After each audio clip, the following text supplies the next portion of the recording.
Good morning, children. Welcome back. And now let us go with the life in Ganga and Brahmaputra basin.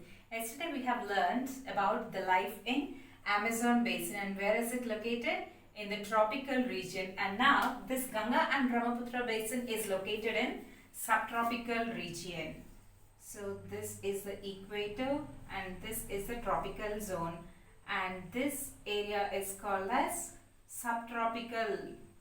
So here this one and this is called subtropical area or subtropical zone. So this Ganga and Brahmaputra basin is located in the subtropical zone, and here we can see Ganga is located here and Brahmaputra here. So it is occupying the northern part of India.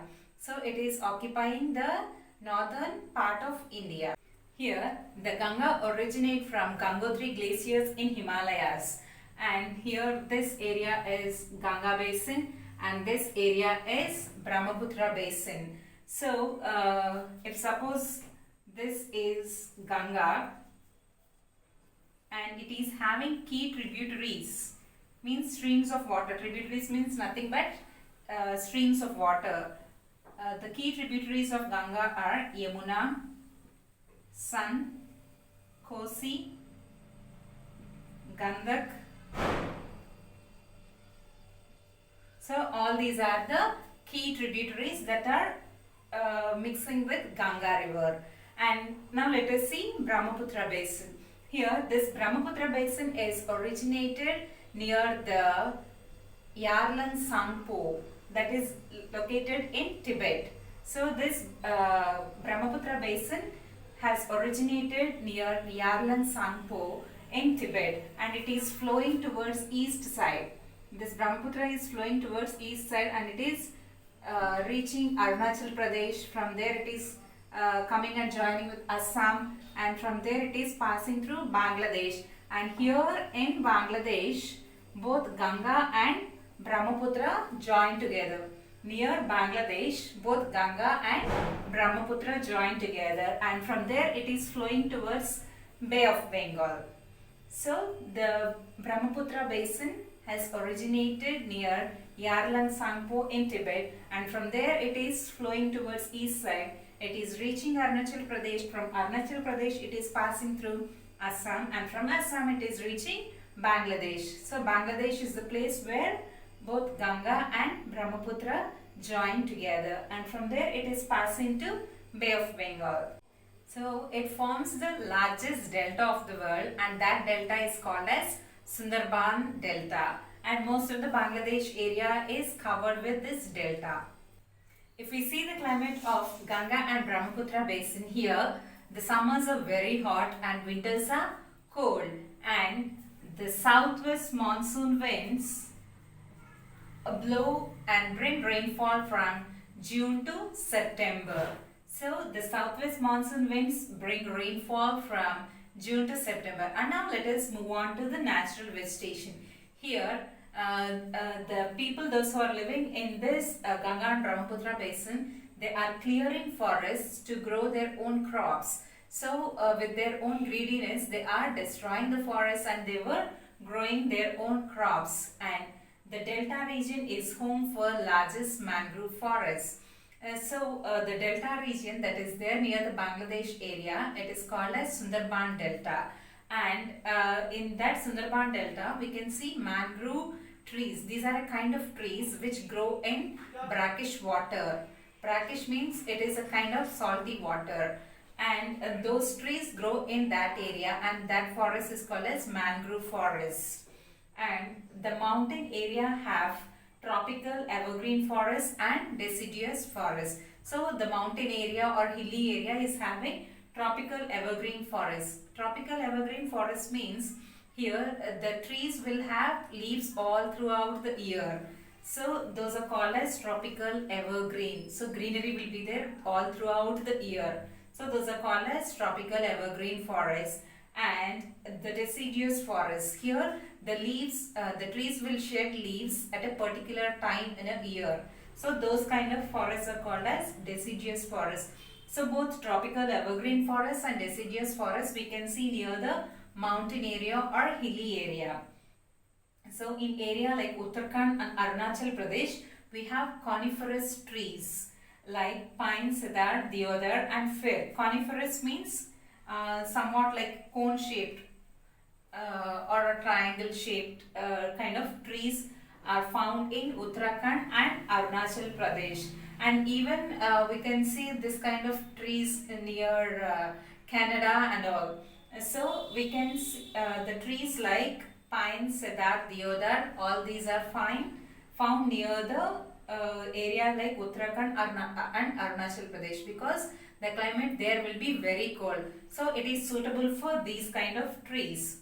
And in the area called Assam, the trees are a thick bamboo forest. We can see thick bamboo forest near Assam area. If we see the wildlife, here we can see animals like elephants, Bengal tiger, one-horned rhinoceros, monkeys, deer. All these are the animals we can see in Ganga and Brahmaputra basin. And we can see fishes like Katla, Rohu and Hilsa. These are the fishes we can see in Ganga and Brahmaputra basin. And if we see the people over there in Ganga and Brahmaputra basin, mostly in near the hilly area like Himalaya, people are thinly populated. So it is actually hard to live in hilly area because people cannot travel to long distances. So here in mountain area, people are thinly populated, and in plains, people are densely populated. And plains are actually very good for growing agriculture, for growing crops and all. Plains are suitable. So for that reason, the main occupation for the people there is agriculture, and they grow crops like paddy, wheat, sugarcane, jute, pulses. All these are the crops they grow in these plains.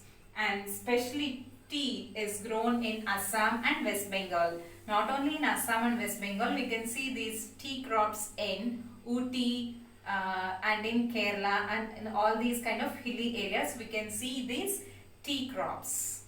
In the plains, people practice subsistence farming. Means they grow crops and the yield that is enough for their family. They grow only limited quantity of crop, and that is enough for the farmer's family. That is called as subsistence farming. And intensive farming means here they give lot of inputs, like they give lot of manure, they give lot of chemicals to increase the yield of the farming. So that is called as intensive farming. So people practice both subsistence farming and intensive farming, and they follow traditional farming methods. They take better quality seeds and they do the cropping methods which are traditional. And the indigenous group of people, they do shifting agriculture. Yesterday we have learned shifting agriculture is also called as slash and burn agriculture. They'll take a particular area, they'll burn it, they'll grow crops, they use that ash as a manure, and after a certain time they if the yield is over, they leave that area and they'll move to other area. So that is called as shifting agriculture. In Northeast India, this practice is called as jhum. So in Northeast India, this practice is called as jhum, and fishing is an important activity for them. So sericulture, what is sericulture? Cultivation of silk is called as sericulture. So it is also an important activity for them, especially in areas like Bihar and Assam. Important cities of Ganga basin are Allahabad, Varanasi, Lucknow, Patna, Kolkata. All these are the important cities of Ganga basin, and all these areas have historical and cultural importance, and these places are well known for tourism. So this Ganga and Brahmaputra area is well known for tourism, and we get lot of economy through these tourism. Now let us learn about the impact of human interaction on this region. So here we can see problems like overpopulation and environmental degradation. As this area is a good tourism place, so here we can see overpopulation, and this area is having plains and which is suitable for agriculture. So many people want to go and live there. So that area has become overpopulated and it is leading to environmental degradation. And we see all the waste material that is released from the industries and factories is discharged into the rivers, and if it is discharged into the rivers, what will happen? The water in the rivers will get polluted. So we can see pollution in the rivers. And as the population increases, what will happen? They are clearing the forests to construct their houses for agriculture purpose. For many reasons, they are destroying the forest. So as the population increases, the forest decreases and it is degrading the natural sources. Whatever the natural sources we are having, it is destroyed by humans for their own sake. So it is, as the forests are cleared, it is leading to global warming, and global warming instead it is leading to the rise in sea level. So if the sea level rises, what will happen? If the water flows, it is affecting the lives of the farmers. If the water is more, it will come into the farming area and it will affect the farmers, and even the fishermen also will get affected if the level of water increases in the rivers. So we have to be careful. We should not cut the trees, and in almost all the lessons I am telling you children that we should not cut the trees. So remember that, and if you find anyone doing that, please educate them. So we have to follow all these things, and we should not encourage deforestation. So hope you all understood about the life in Ganga Brahmaputra basin and Amazon basin. So I'll give the notes for this lesson children. I am telling you, please don't keep pendings. Whatever the lesson is taught, whenever the notes is given, please write up to date.